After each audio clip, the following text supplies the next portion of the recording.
তাহানিৰ বেংগৰা ৰাজ্যৰ মটক ৰজা সৰ্বানন্দই আৰু মৰাণ ৰজা বৰদোচাই মৰাণ মটকৰ জীয়ৰীসকলে গা ধুবলৈ তিনিচুকীয়া জিলাৰ কাকপথাৰ অঞ্চলৰ তেজীগাঁৱত তেজীমলা নামেৰে দুটা প্ৰকাণ্ড পুখুৰী খন্দাইছিল।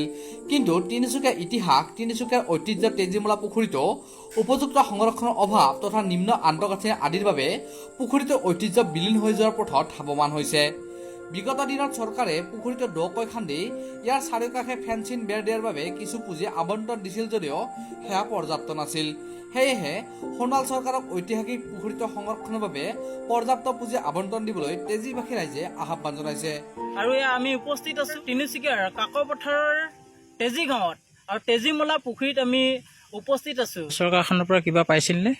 হয়, কাকপথাৰৰ এই তেজী গাঁৱত যি ঐতিহাসিক সমল তথা দুটাকৈ তেজীমলা পুখুৰী আছে আৰু এই পুখুৰীকেইটা বৰ্তমান সময়ত সংৰক্ষণৰ অভাৱত জহি হৈ গৈছে। আমি বিগত চৰকাৰৰ দিনত আমি এই পুখুৰীটোৰ মেৰামতি তথা খনন আৰু ইয়াৰ চাৰিওফালে ফেন্সিং বেৰাৰ নামত কিছু আমি সাহায্য পাইছিলোঁ, কিন্তু সেয়া যথেষ্ট আমাৰ কাৰণে যিমান প্ৰয়োজন আছিল তাৰ তুলনাত একেবাৰে কম আছিল।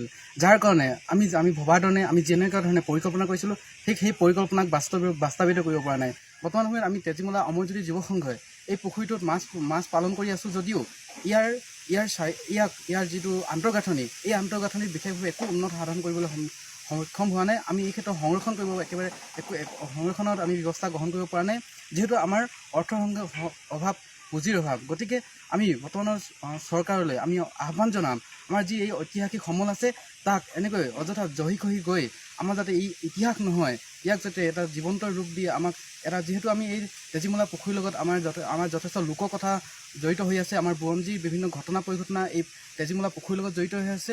গতিকে এই পুখুৰীটোক কেন্দ্ৰ কৰি আমি এটা পৰ্যটনস্থলীৰূপে গঢ় দিয়াৰ যথেষ্ট সম্ভাৱনা আছে।